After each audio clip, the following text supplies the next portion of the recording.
皆さんこんにちは。今回も音の違いに関して繰り返しいただくご質問ご意見にお答えします。ぜひ最後までご覧になってください。周波数特性は正特性です。立ち上がりのレスポンスや立ち下がりのダンピングは別の要素です。というご意見です。いつもご覧いただいている周波数特性は非常にゆっくりした速さから耳で感じる限界の速さまでの応答を調べた結果です。グラフが平坦に見えるから正特性ではありません。周波数特性がわかると同特性がわかります。例えばインパルス応答波形が計算できます。この結果から立ち上がりのレスポンスと立ち下がりのレスポンスがわかります。これを発展させたものがウォーターフォールです。現代ではソフトを使ってここまでの結果をすぐに見ることができます。周波数特性から位相がわかります。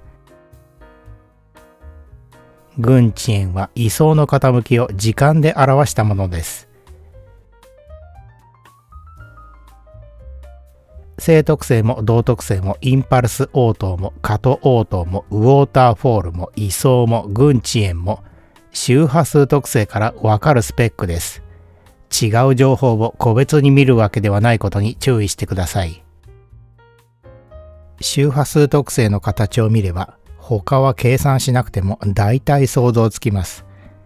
例えば周波数特性にピークがあればそこの過渡応答が悪くなってウォーターフォールの減衰時間が長くなります。周波数特性が右肩上がりなら位相が進んで立ち上がりの速度が原音を超えます。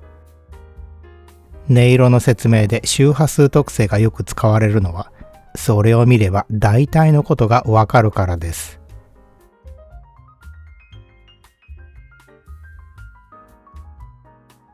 YouTube のような圧縮音源では音の違いはわからないよというご意見です。周波数帯域が狭くならない限り圧縮は聞き分けに影響しません。圧縮すると情報が減りますが圧縮したもの同士は問題ありません。このチャンネルでは原音も同時に配信していますから圧縮したもの同士の比較になっています。音に違いがあるのかないのか耳で聞き比べるならこれで十分です。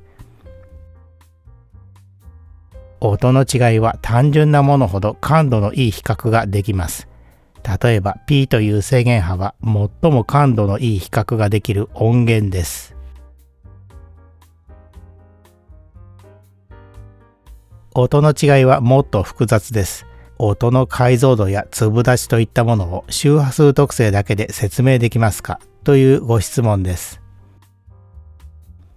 音の解像度や粒立ちは脳が解釈した人の感覚です。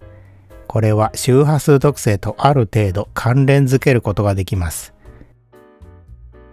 例えば周波数特性の広域のレベルが粒立ちに影響します。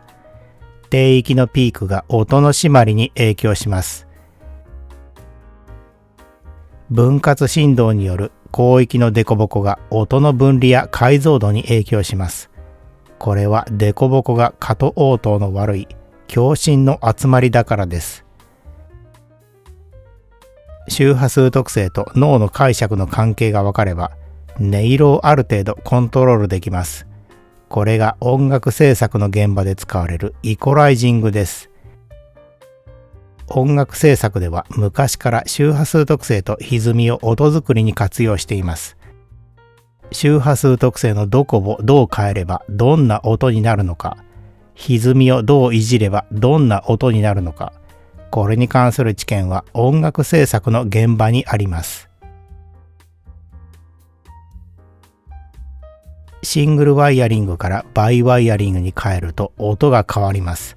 オーディオは理屈で説明できないことだらけですよというご意見です。シングルワイヤリングからバイワイヤリングに変えて音が変わることはありません。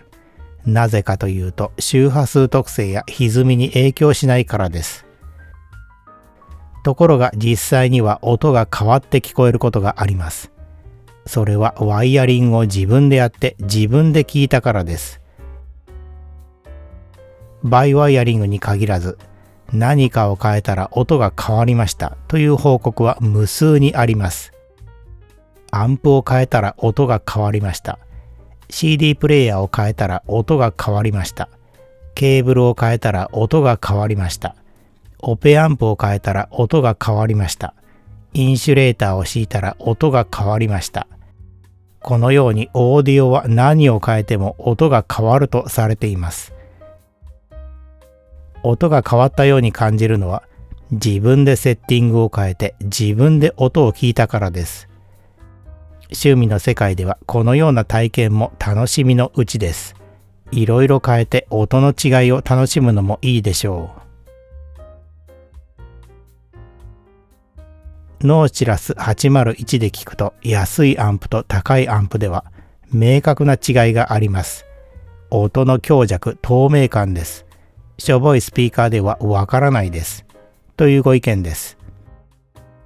スピーカーを通してアンプの音の違いを聞き分けることはできません。なぜかというと、周りの騒音やスピーカーの歪みに埋もれてしまうからです。ノーチラスで聞き分ければわかるというものではありません。ところが実際には安いアンプより高いアンプの方が音の強弱がはっきりして透明感がいいように聞こえます。オーディオは理屈が全てではありません。値段は音に関係する最も大きな要因です。オーディオという趣味で音楽を楽しむために最も重要なのが機器の値段と見た目です。ここにはある程度の投資が必要です。安いアンプとしょぼいスピーカーでは演奏者の情感に浸ったり音楽の芸術性に没入することができません。安物ではいい音が出ない。このことは演奏する側も同じようです。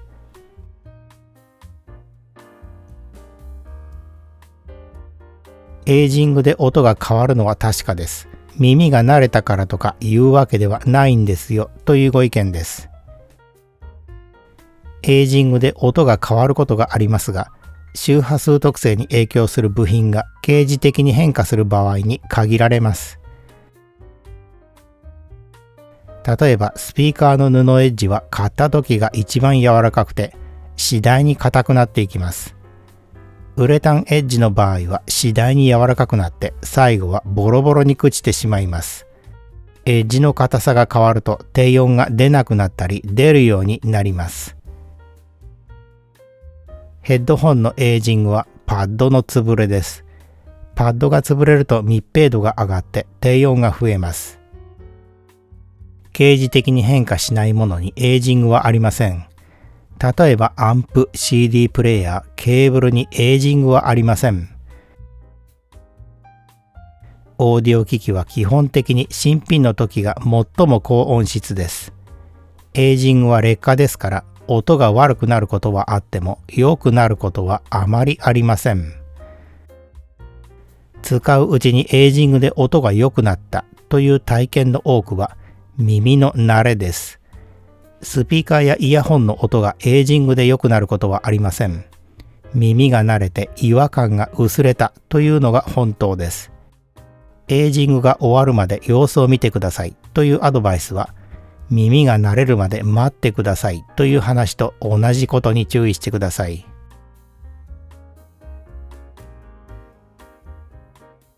生々しい音というのは数値化できるのでしょうかというご質問です。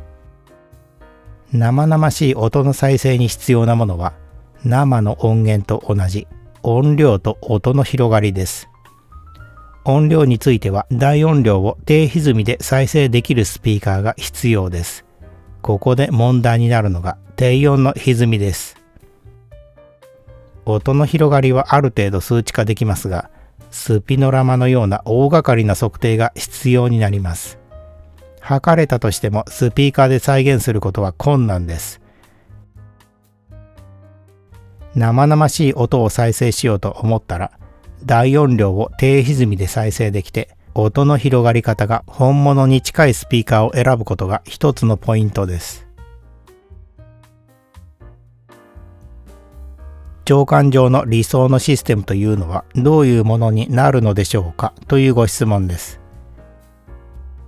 長官上の理想のシステムを作るためには、まず目標となるいい音を決めないといけません。これには2つの方向があります。一つはオーディオ機器が目指すいい音です。これは原音に忠実な音でゴールが明確です。もう一つは個人のいい音です。こちらは人によってバラバラです。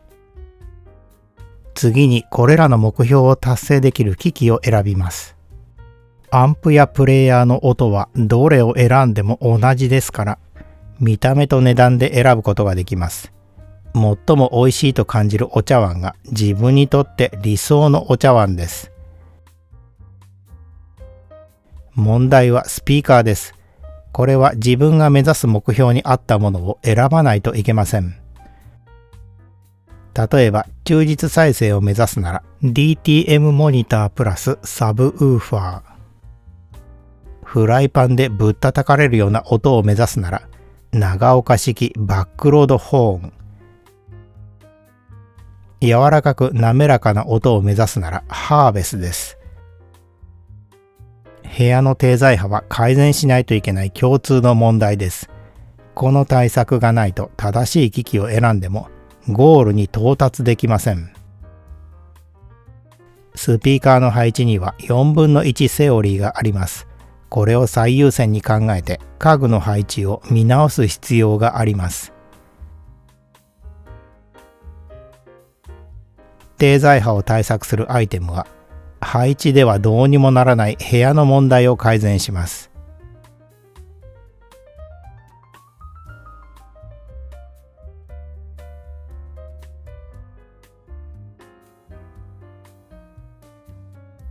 国内製品も含めオーディオ製品は高くなりすぎましたねというご意見です。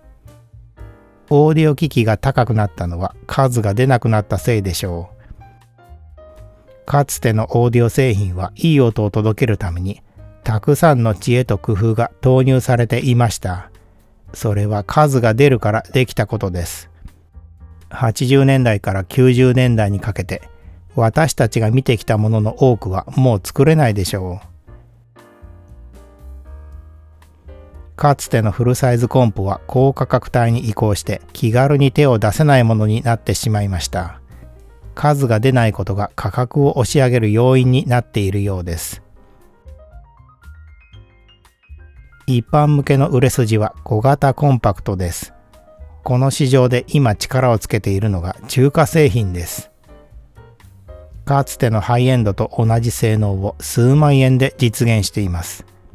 今はまだブランドやデザイン、品質に改善の余地があるように感じますが、それも時間の問題かもしれません。昔は話題の国内製品から高価な海外製品がずらりと並ぶオーディオ製品の売り場がたくさんありました。そこは夢と憧れの世界でした。足を踏み入れるとこの世界に魅了されます。この感覚を持つ人は今でも変わらないでしょう。当時の製品にはエンジニアの情熱とこだわりが確かに宿っていました。今更音に違いがなかったことが分かったとしても、その価値が失われることはありません。お気に入りの製品を自分の手で操作して好きな音楽を聴く。その時間こそが昔から変わらないオーディオという趣味がもたらしてくれる得難い楽しみの一つです。ご視聴ありがとうございました。